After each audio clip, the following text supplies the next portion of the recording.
Welcome to Hacking the Hustle. This is your host, Benjamin Sklar, and today's guest is Moish Peltz. How you doing, Moish?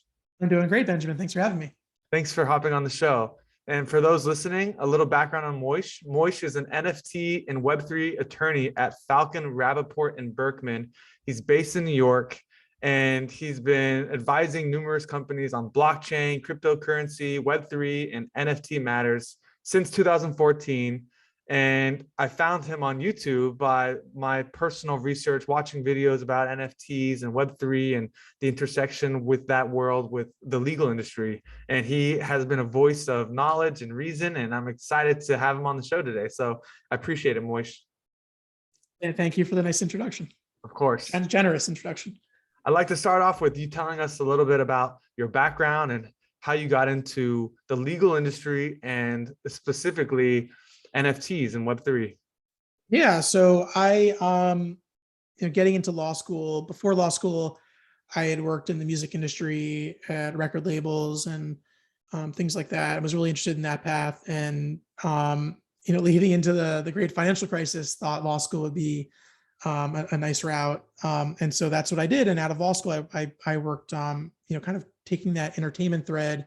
I found intellectual property law, and my first job out of law school was at an excellent firm down in Miami. I was born and raised in Miami, and so made sense to find a job down there. And did everything intellectual property there in terms of trademark, prosecution, litigation, some licensing work, things like that, and just kind of learn the ropes with amazing supportive partners that gave me an excellent training in intellectual property law. And then, the crypto aspect of it was in 2013, 14, I started hearing about Bitcoin, and a buddy of mine said, "Hey, I'm working on some crypto mining stuff. I think I want to turn this into a business. Can you kind of basically come and co-found this company with me and figure out, like, from a legal perspective, what we need to be worried about?" So I did that as a side project, just like me and a friend did a startup, and we did crypto mining as a service for others, starting in 2014. And ultimately, the company kind of imploded once Bitcoin price fell and stayed low for a really long time. But it was an awesome learning experience, and obviously got me interested in cryptocurrency.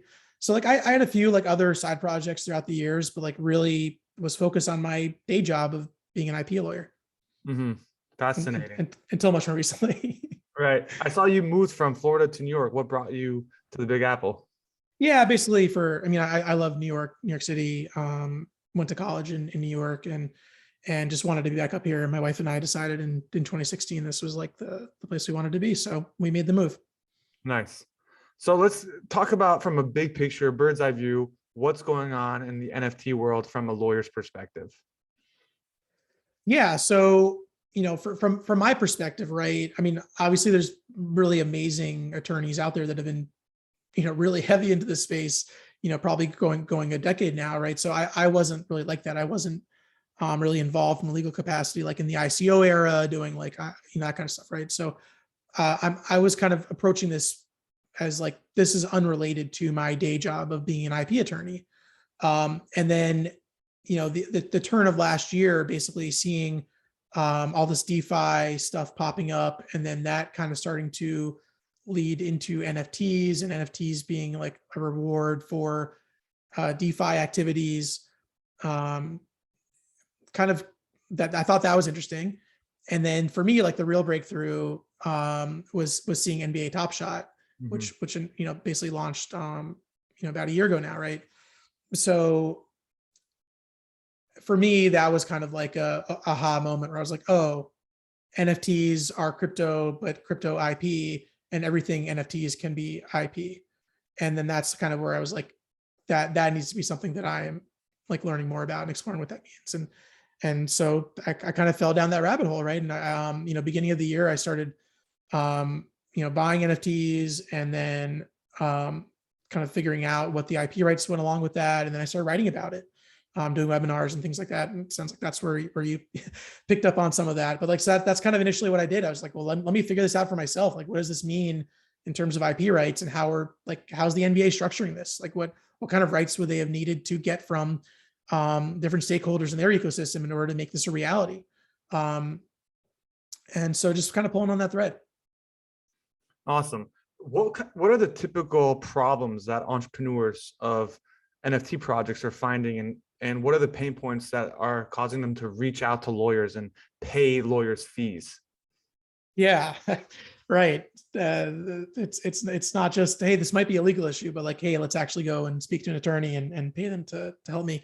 There's definitely education around that. But right. So, over the past year, essentially, I've been working with a pretty wide range of like NFT platforms, like NFT projects, like PFP projects and things like that. If I'm using any kind of abbreviations or lingo here. It's like a profile picture, right? So you think of like CryptoPunks or Bored Apes are, they serve as someone's profile picture. They're kind of sold in like these, 10,000, NFT sets where they're generally they're created through some generative art process. And so that's kind of like in vogue right now, right? Is like, that's a lot of people are doing that. They're selling on OpenSea. They're doing a lot of transaction volume. So a lot of people kind of see the dollar signs and are heading in that direction, right? There's also, beyond that, kind of like more, some of those companies are doing very serious things like underneath that, like they're using the sellout of like profile pictures to then do something kind of beyond that, just like, hey, you own a NFT now. But beyond that, there's things like music and art and creators that I work with. And then there's just, software companies, right? Like tech companies that are saying, hey, we were building something, or we have the tech skills to have been build something in this previous generation of, web software products. What can we do now that is operating on crypto rails or using NFTs? But then, there's a lot of talk about like DAOs and things like that. So there's a lot going on. And so, I feel like for myself, the most I can do is kind of learn the most I can, and then kind of serve as an advisor of like, hey, this isn't something that I know about, but I know the person that does. And so just kind of trying to be educated, because I think a lot of the issues here are really new and emerging issues. And there's different attorneys out there that may have more or less specialization in certain categories. Right. What is the biggest opportunity that you see in the market as a lawyer, a service provider? I think it's everything. Like it's just it's whatever your background is, right? If you're in real estate, if you're in trust and estates, if you're in litigation, if you're in whatever intellectual property, I think it's just understanding what this space means for your practice area and figuring out how you can better serve your existing clients as they start wading into the Web3 waters, right? So I think for every attorney, like that's an opportunity. Doesn't matter like where you are in your career, how busy you are, you're going to get clients that are asking about like, or seeing things and want to know like, hey, if we as a business decide to evolve and do that, like, what are the legal risks? What are the implications? What should we be thinking about? Right.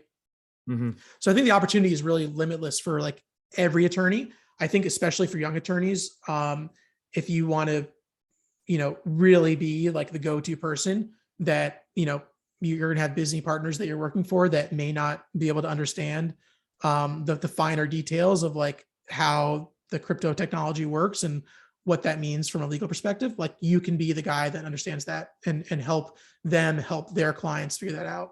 And then once you understand that, you can, get your own clients. Really the idea here is like, this is an amazing emerging space. And there's so much like interesting things you can contribute to this community of people that are building things like basically for the first time. And yeah, there's all rules and laws that apply, and we can take those lessons, but we're applying them to a new industry. And so figuring out kind of this merging of the existing legal stack into this new Web3 stack, like how the pieces fit. I think every attorney can have a role in that. Right.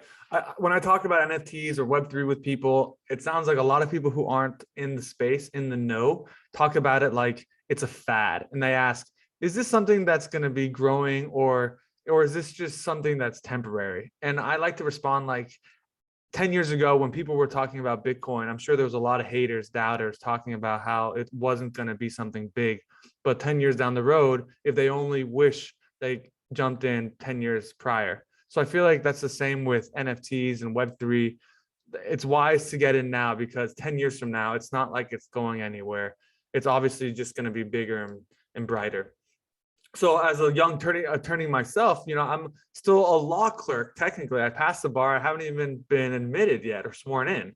So I'm at the day one of my career. What would your advice be to me and the millions of other early attorneys who are interested in tech and social media, the internet, the future, and how they should educate themselves and position themselves in the market as go-to Web3 NFT tech forward attorneys?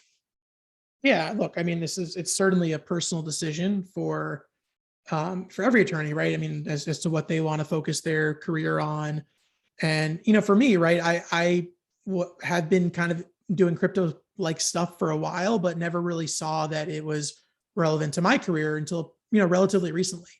And so for a lot of attorneys out there, like I certainly think that's a reasonable perspective. Like, it's interesting. I can see that something's happening, but I don't know what it has to do with like what I'm doing.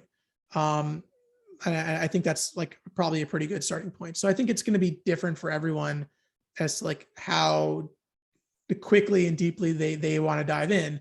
For me personally, like I came pretty quickly to the conclusion that like, which is a conclusion I hadn't had before this year, essentially, which is like this technology is inevitable and will only continue to grow over the long run. And once I kind of came to that conclusion, like I didn't really for me, it wasn't really even a choice. It was like, this is something I need to focus on. And for me, it was just kind of like, day by day, step by step, learning things, speaking with people, and, choosing to work on projects that were interesting to me. Yeah. What's so exciting about Web3 to you? Why are you so passionate about it and creating so much content around it? Yeah, I think the community and the ownership aspect of it is really interesting. It's a way for people to coordinate at scale and work on new interesting problems in a fully distributed way that really hasn't been possible before in terms of like internationalized governance and ownership and financialization of assets. So like a lot of this is kind of pretty early stage and experimental. It's kind of everything's still in beta, right? But I think the fully realized vision, if you kind of like sit and think about it or listen to some other podcasts and read some other writing, it's like there is kind of this this vision of what this can be. And for me, that's pretty exciting of like building this potential future. And so I kind of like have my own like ideas of what can be possible with this technology.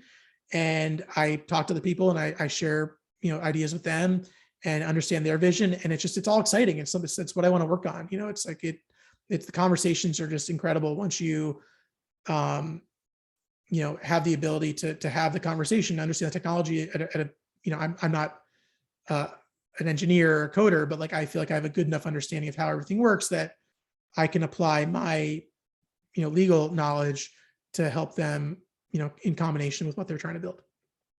Where are you learning and finding your information? Who are the people out there in the market who you consider your mentors or your educators? Yeah, so there's several attorneys. I mean, so one is just attorneys I'm already working with. Like my former partners were extremely amazing mentors to me, and other attorneys that are in the space that I've had conversations with and met at conferences and co-presented with and things like that. Trying to read everything, listen to everything. There's too much to do, but like I love like the Bankless podcast, I think is amazing.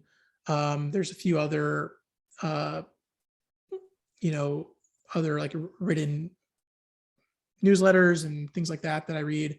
And then like Twitter and Discord. It's just like, that's where a lot of the day-to-day NFT activity is happening. So, really just staying involved in the communities and meeting people that have, like-minded interests with you and talking with them about what they're working on and just having open like conversations without any, like, I'm not trying to get anything out of them. I'm just interested in what people are working on and having those conversations. Like you learn a little bit, you learn about what people are working on, you get introductions. Like it's just, you kind of take it day by day.